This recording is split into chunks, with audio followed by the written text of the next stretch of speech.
Assalamualaikum dan selamat kembali ke FTV. Jadi hari ni kita nak tengok teknologi penghilangan dan Tesla dia baru saja buka kilang di Berlin dan juga di Austin. Dan apabila kilang ini dibuka, terdapat pelbagai kelebihan. Hari ini kita nak tengok 5 kelebihan kilang Tesla di Austin dan Berlin. Jadi koleksi kilang Tesla ni bermula dengan kompleks NUMMI di Fremont, California yang dibeli daripada usaha sama General Motors dan Toyota yang telah gagal. Dan kilang ni adalah sebuah kilang tradisional yang kemudiannya diubah suai secara dramatik oleh Tesla. Tesla punya perancangan asal ni adalah untuk menggantikan sebanyak mana manusia dengan robot yang boleh dalam kilang mereka. Pada masa tu, mereka-mereka yang pakar kata ini tak mungkin boleh dilakukan kerana terlalu banyak proses yang sangat rumit dan sukar untuk diprogram untuk robot buat. Seperti contohnya nak menyambungkan wire, tu benda-benda yang terlalu kecil dan susah untuk dilakukan oleh robot, yang lebih mudah untuk melatih manusia melakukannya. Tapi Tesla cuba. Ternyata mereka salah dan penambahan robot tu langsung tidak membantu mereka, malah ada yang melambatkan lagi proses kerana asyik kena betulkan robot, update perisian dan membantu robot tersebut untuk melakukan ataupun melengkapkan proses. Jadi mungkin anda bertanya, kenapa Tesla, sebuah syarikat kereta yang baru yang tidak mempunyai pengalaman menghasilkan kereta pada jumlah yang banyak, kenapa dia tak tiru aja kilang-kilang yang ada, kilang Toyota ke, kilang Mercedes ke, kilang Volkswagen ke, kan banyak. Dan kita pun di Malaysia pun mengambil contoh daripada kilang-kilang tersebut. Syarikat-syarikat besar Hyundai juga melakukan perkara yang sama. Jawapannya ialah Tesla berpendapat kerana mereka nak masuk ke dunia baru, iaitu kereta elektrik, yang mereka tidak boleh bersaing sekiranya kilang mereka tidak mempunyai kecekapan yang jauh lebih tinggi daripada syarikat otomotif tradisional. Ini kerana kos pada masa itulah penghilangan kereta elektrik ini adalah lebih tinggi daripada penghilangan kereta biasa. Jadi dia nak kena cari kelebihan dari segi kos dengan cara meningkatkan kecekapan penghilangan. Dan ini juga tidak pelik kerana daripada awal pun Tesla dah cakap bahawa kelebihan utama mereka ialah bukan pada produk, tapi sebenarnya ada pada kilang ataupun proses penghilangan itu sendiri. Ini jelas daripada satu ayat yang kerap diulangi oleh peneraju Elon Musk, iaitu Relative to production, prototypes are easy. Production is hard. Prototype is easy, production is hard. Benda yang senang ni kan, dia tak mungkin memberikan kita kelebihan yang berpanjangan. Jadi sebab itu dia orang fokus kepada benda yang susah, iaitu menghasilkan kilang yang jauh lebih cekap daripada kilang yang lain. Sehingga kini kalau kita tengok dia orang punya perbincangan, Tesla selalu mereka menyebut bahawa kilang tu ialah produk utama mereka.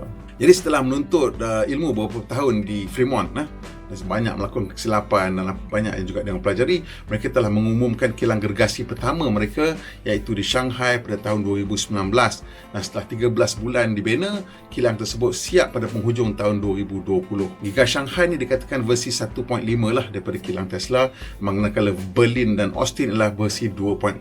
Tapi jangan ingat Shanghai itu akan kekal sebagai versi 1.5 kerana ia juga sedang dikemaskini untuk menjadikan ianya versi 2.0. Sebenarnya daripada Shanghai itu pun kita dah dapat melihat satu perubahan yang besar kepada proses penghasilan kereta, dan Tesla telah membuatkan beberapa ketua industri menjadi risau, dan antaranya ialah Herbert Diess daripada Volkswagen yang jelas mengaku Tesla mempunyai kelebihan yang sangat besar dari segi peringkat penghilangan. Ini membuatkan Volkswagen mengambil keputusan merombak kilang utama mereka di Wolfsburg untuk terus berganjak secara total keseluruhan ke teknologi penghilangan baru untuk jentera elektrik yang mereka rancangkan. Kalau tidak, Volkswagen berasa mereka tidak boleh bersaing dengan Tesla dan syarikat kereta elektrik yang lain daripada China. Apapun, jom kita lihat 5 kelebihan kilang Tesla yang membuatkan industri otomotif gementar dengan jenama baru ini. Yang pertama, giga casting. Jadi kereta ni dibina dengan mengimpal kepingan besi lah. Untuk badan kereta ni yang kita panggil monocoque ni, body itu juga ialah chassis. Jadi untuk menghasilkan chassis tersebut memerlukan 5, 6, 700 kimpalan besi.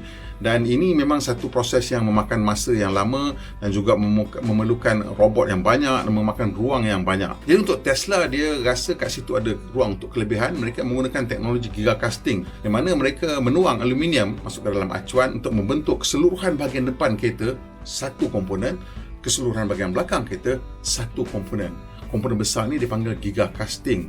Dengan cara ini mereka telah berjaya mengurangkan lebih 60% jumlah kepingan besi yang perlu dikimpal untuk menjadikan kereta. Menetaknya bahagian depan saja ada lebih kurang dalam 200 kepingan keluli, dan bahagian belakang pula ada 100 lebih kepingan keluli. Sebenarnya tak ada apa yang macam terlalu baru dalam proses giga casting ni, kerana aluminium dah lama digunakan dalam kereta, kerana aluminium ni dia ringan dan ianya mudah di sekitar semula. Jadi ianya satu bahan yang sesuai untuk industri kereta. Cuma cuma dia mahal sikit lah. Dan bila kita nak gabungkan aluminium dengan besi, dia punya proses tu agak unik kerana besi tak boleh bertemu dengan aluminium. Kalau dia bertemu dengan aluminium secara terus, dia akan berkarat. Untuk menggabungkan besi dengan aluminium, selalunya mereka menggunakan gam yang juga menjadi bahan perantaraan antara besi dengan aluminium, mengelak mereka bersentuh secara terus. Kesukarannya ialah menghasilkan gigacasting yang sebesar itu. Pakar metalurgi daripada SpaceX telah menghasilkan satu alloy aluminium yang sesuai untuk tuangan ke dalam acuan yang sangat besar. Sebenarnya bila kita cerita pada syarikat lain, ramai yang tidak percaya ia boleh dilakukan oleh Tesla. Kini teknologi tersebut nampaknya macam akan digunakan juga oleh Volvo, Volkswagen dan beberapa syarikat otomotif China. Yang kedua ni ialah pack bateri yang juga menjadi struktur kepada kereta. Jadi sebelum ini pack bateri dia asing lah. Body kereta tu dah you reka bentuk cukup kuat dan you lekat je pack bateri kat bawah. Tapi untuk Tesla, dia kata ini boleh hadirkan satu lagi penjimatan. Bateri tersebut menjadi sebahagian daripada struktur kereta. Jadi itu antara sebab kenapa mereka terus menggunakan bateri berbentuk cylindrical untuk menghasilkan pack bateri yang cukup kuat menjadi sebahagian daripada struktur kereta. Dengan menggunakan teknologi battery pack structural ni, mereka telah memasang kursi secara terus ke atas battery pack, dan battery pack dan kursi dipasang ke kereta daripada bawah. Ini menjimatkan masa pemasangan sebenarnya untuk Tesla dan juga memudahkan proses pemasangan. Kursi kereta ni, kursi depan agak berat, jadi memerlukan robot untuk membantu angkat, pasang, dan lepas tu ada banyak connectivity nak kena buat. So makan masa, susah, pasal dalam kabin sempit kan. Sekarang ni kalau kita pasang kat luar dan masuk ke dalam kabin selepas siap, lebih mudah. Jimat masa, kurangkan risiko kesilapan. Dan yang ketiga, kilang bateri berada di tapak yang sama. Untuk kebanyakan syarikat kereta, bateri dibeli oleh pembekal luar. Ada juga yang cuba membawa pembekal tersebut dekat dengan kilang mereka.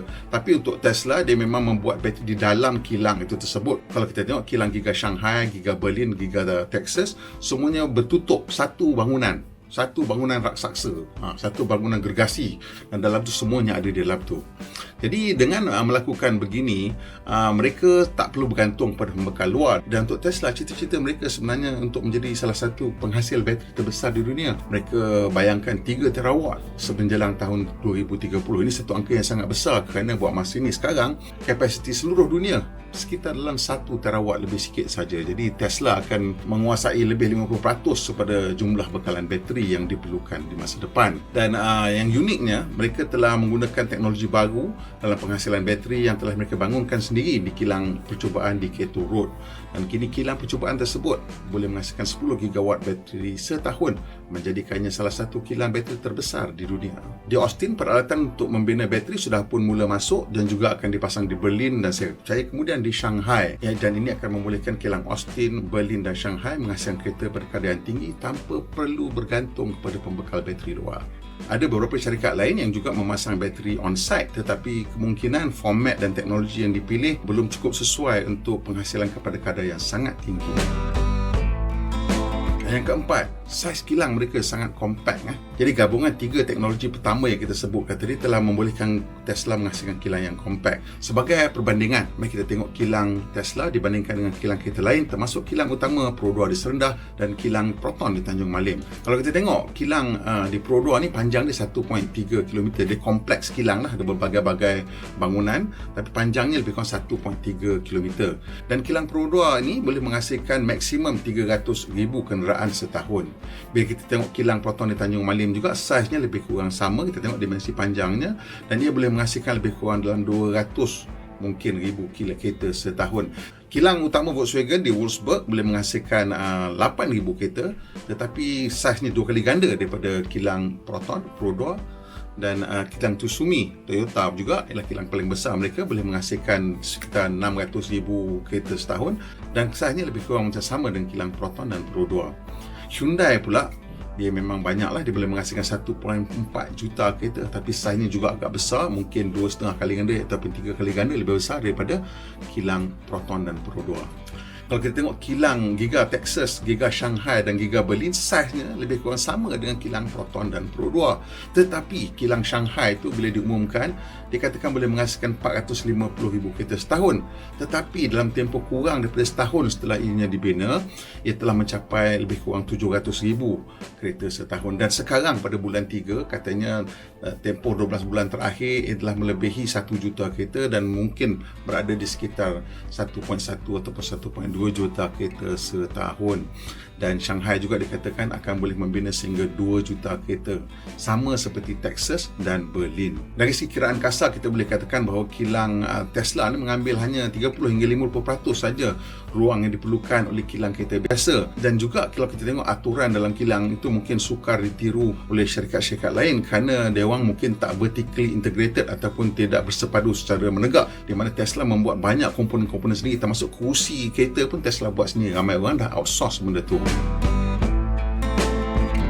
Dan empat kelebihan tadi bila kita gabungkan menghasilkan kecekapan penghasilan, di mana Tesla ni menurut Volkswagen punya CEO Herbert Diess, dia kata Tesla hanya memerlukan 8 jam untuk membina kereta, di mana Volkswagen memerlukan 30 jam, dan kajian kita menunjukkan bahawa Toyota memerlukan 18 jam. Toyota sebelum ni antara yang paling cekap lah. Jadi ini menunjukkan bahawa Tesla mempunyai kelebihan yang besar bergerak ke depan. Jadi tahun 2022 ni adalah tahun yang penting kerana semua syarikat kereta akan memerhatikan Giga Berlin, Giga Shanghai dan Giga Texas untuk melihat apakah kadar pengeluaran yang boleh dihasilkan oleh Tesla. Dan sekiranya kelebihan yang mereka miliki sangat besar, syarikat lain bukan saja kena kalut nak pasang ataupun nak reka bentuk kereta elektrik, terpaksa kalut nak mereka bentuk kilang mereka, seperti yang sudah pun dilakukan oleh Volkswagen dan juga mungkin oleh Ford. Tapi sebenarnya kelebihan Tesla ni kalau kita bandingkan dengan kilang Toyota, kilang lain-lain tadi yang saya sebut tadi, dia tak sama, macam it's apples and oranges. Kenapa saya cakap macam itu? Sebab Tesla hanya mempunyai 2 model saja yang dihasilkan pada kilang-kilang tersebut, iaitu Model 3 dan Model Y, which is basically on the same platform. So itulah menyebabkan mereka boleh menghasilkan kereta dengan begitu banyak. So you mungkin kata, oh tak fair lah. Well, fair ke tak fair, Tesla Model Y hampir mencecah 600,000 jualan setahun. Jadi ini sama macam Toyota Corolla ataupun Volkswagen Golf. Jadi Tesla memang fokus dia adalah menghasilkan jumlah model yang sedikit tetapi yang terbaik. Di mana syarikat-syarikat lain mungkin fokus kepada jumlah bilangan yang banyak. Macam Volkswagen, Toyota mungkin ada 100 model dalam dia punya line up. Jadi ini membuatkan dia orang tak boleh buat kereta dalam begitu cepat. So yang mana satu approach yang betul kita tak tahu. Tapi apapun yang pastinya Volkswagen telah berkata moving forward dia orang kena reduce dia orang punya model and variant number by 60% and focus on quality and just certain products. So adakah Tesla betul? Saya pun tak tahu. Tetapi apapun ini adalah satu petanda lah. Kalau syarikat-syarikat lain gagal mencapai tahap kecekapan seperti yang dicapai oleh Tesla, Tesla mungkin akan mudah dapat merealisasikan perancangan mereka untuk menguasai 20% pasaran otomotif dunia atau menjadikan diri mereka 2 kali ganda lebih besar daripada Toyota dan Volkswagen dengan menjual 20 juta kenderaan setahun menjelang tahun 2030. Jadi itu dia 5 kelebihan paling besar di kilang Gigafactory Tesla di Shanghai, Austin dan Berlin. Awak dah tahu ke sebelum ni ataupun ini maklumat baru pada awak? Kalau bermanfaat, tolong kongsikan dengan kawan-kawan dan tekan butang like untuk saya sikit. Dan juga macam biasa, tolong tekan butang subscribe dan juga tekan butang loceng supaya dapat makluman bila kita naik video terbaru. Pemandu Malaysia, pemandu berhemah kita. Jumpa lagi insya-Allah.